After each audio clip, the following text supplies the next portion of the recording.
Rendez-vous au Grand Séchoir. Et c'est près de Grenoble qu'est installé l'un des centres de loisirs pluriels. Ces centres de loisirs sont destinés à des enfants handicapés qui ne peuvent pas bénéficier des structures de loisirs traditionnelles car elles ne sont pas adaptées à leur handicap. Ils peuvent donc désormais aller dans ce lieu qui a été imaginé pour eux et y vivre pleinement leur enfance. C'est ce que nous allons voir maintenant avec Valérie Chastelan. Bonjour Valérie. Ça va ? Coucou Alain, je suis ravie de vous accueillir dans cette ruche sympathique. Alors on est à Fontaine, près de Grenoble et au centre loisirs pluriel. Et je rejoins Pauline. Pauline, c'est la directrice de cette joyeuse ruche. Ça fait combien de temps que c'est ouvert ici ? On a ouvert le 27 avril 2016. Grand sourire, ça fonctionne très très bien. C'est ça, on a été complet dès l'été en fait et on n'a pas fait de nouveaux accueils depuis la rentrée. Alors, expliquez-moi comment ça fonctionne. Quel est le principe ? Alors, on est un centre de loisirs. On est ouvert les mercredis et les vacances scolaires. On accueille un groupe de 24 enfants maximum, dont 12 enfants en situation de handicap, de 3 à 13 ans, quelle que soit la pathologie et le handicap de l'enfant. D'accord. Et le principe, c'est que ces enfants sont accompagnés d'enfants valides. C'est ça la beauté du système. Oui, tout à fait. Donc c'est l'accueil mixte en fait des enfants. Le principe, c'est que l'ensemble de la fratrie, qui est un enfant handicapé ou pas, viennent au même endroit, s'ils sont âgés de 3 à 13 ans. Et c'est aussi, comme on est dans une école, c'est aussi pour les élèves de l'école ou du quartier de Fontaine à proximité de venir sur le centre de loisirs pluriel pour côtoyer la différence de l'autre. Mais aussi on est à un animateur pour 3 enfants. Donc c'est un taux d'encadrement hyper renforcé par rapport au centre de loisirs ordinaire. Et du coup, je pense que les familles et les enfants valides s'y retrouvent aussi de par le taux d'encadrement renforcé et la bienveillance qu'il y a dans l'attitude. Alors, l'histoire a commencé à Rennes, je crois, en Bretagne. Il y a 25 ans. Il y a 25 ans. Et depuis, ça a fait des bébés un peu partout en France. Exactement. Donc ça a commencé à Rennes, ça s'est développé beaucoup dans l'Ouest. Paris, le Nord. Il y a 2 ans, Belfort. Et l'année dernière, Fontaine. Et donc on a ouvert le 16e centre loisirs pluriel en France. Alors, c'est pas évident d'ouvrir des centres comme ça, mais j'imagine que c'est formidable de bosser dans une telle structure. Vous êtes éducatrice spécialisée, c'est ça. Et qu'est-ce que ça vous amène de travailler avec des enfants valides et avec des enfants en situation de handicap ?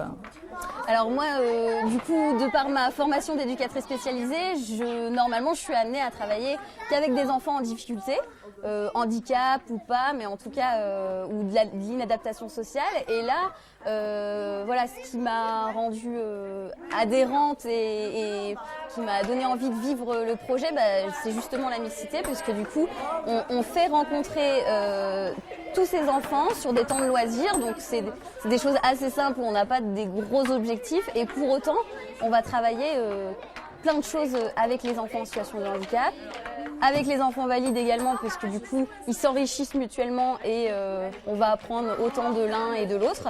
Et du coup, moi, ce que j'adore dans ce métier-là, c'est d'être actrice de ce fonctionnement-là, d'accueillir les familles et aussi d'assurer une certaine continuité dans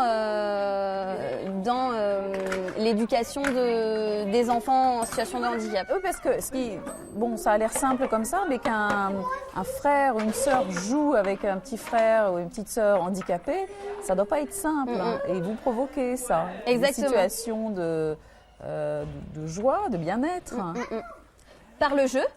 Et après, c'est tout le rôle de l'animateur, d'amener les enfants à jouer ensemble, d'être médiateur un petit peu dans la relation des enfants.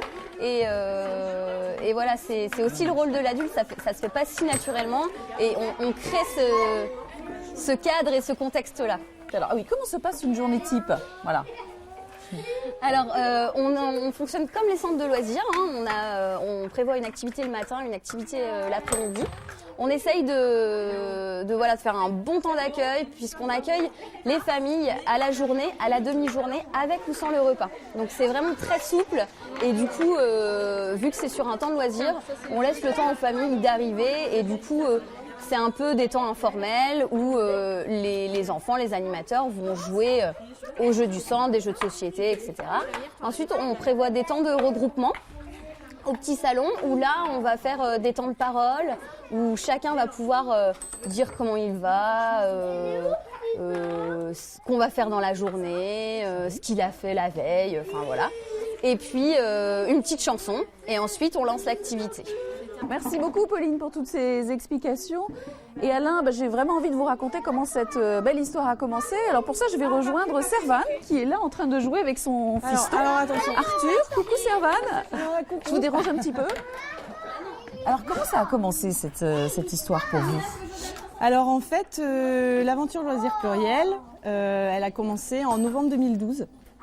Lorsque j'ai trouvé une solution d'accueil sur les temps de hors vacances scolaires pour les enfants handicapés, parce que c'est mon cas, je suis maman de 3 enfants, dont Antoine le cadet qui a 10 ans aujourd'hui, maintenant, et qui est donc paralysé cérébral. Donc lourdement handicapé en fauteuil roulant, il n'est pas verbal, il n'a pas de communication verbale et il a besoin de quelqu'un pour tous les actes de la vie quotidienne. Et puis mon petit dernier, Arthur, qui se trouve être sourd, profond et qui a été implanté. Voilà. La problématique, donc, elle est venue surtout pour Antoine, Oui. parce qu'il est en établissement spécialisé. C'est vrai que les enfants lourdement handicapés sont, hélas, pas souvent à l'école. Malgré toutes les lois qui prônent l'inclusion, aujourd'hui en France, c'est quand même la réalité. Les enfants lourdement handicapés sont dans des établissements un peu coupés du monde, il faut le dire. Et pendant les vacances scolaires, quand l'établissement ferme, les mamans comme moi, on se retrouve avec une grande problématique, c'est déjà de pouvoir confier nos enfants pour qu'ils puissent jouer.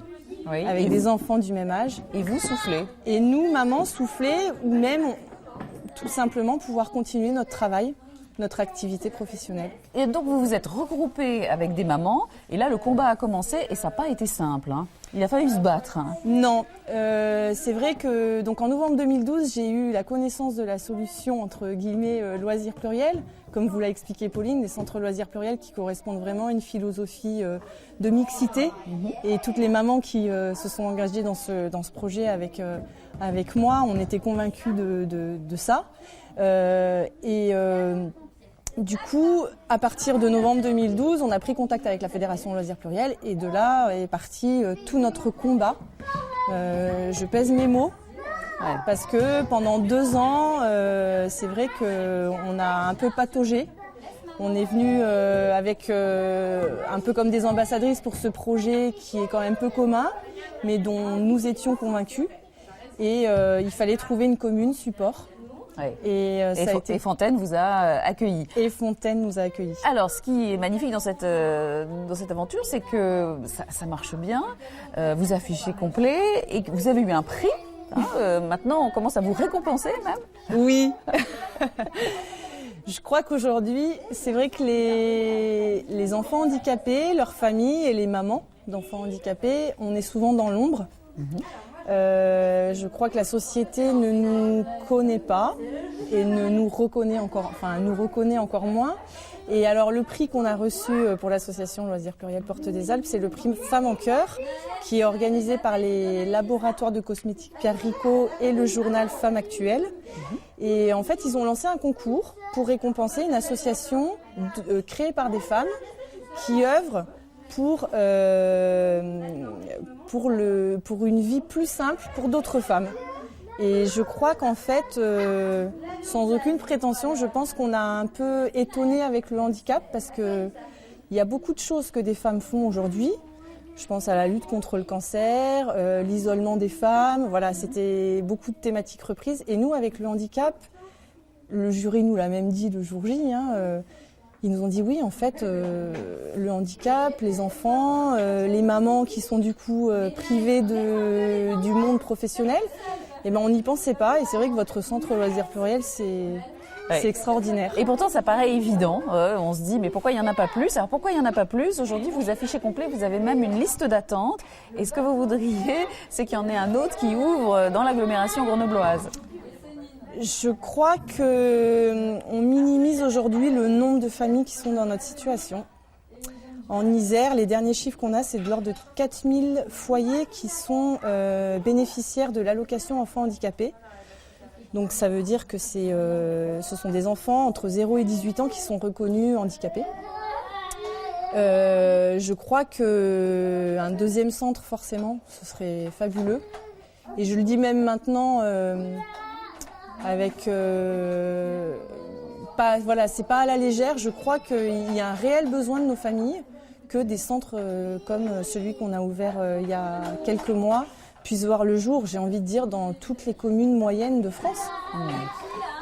Voilà, j'espère qu'on va entendre votre appel. Merci beaucoup, Servane. Donc voilà, Alain, cette belle histoire. J'espère que ce centre loisirs pluriel va faire des bébés, va essaimer, que bientôt on aura la joie de vous annoncer d'autres créations dans la région et pourquoi pas chez vous aussi à Lyon et bien sûr en Auvergne.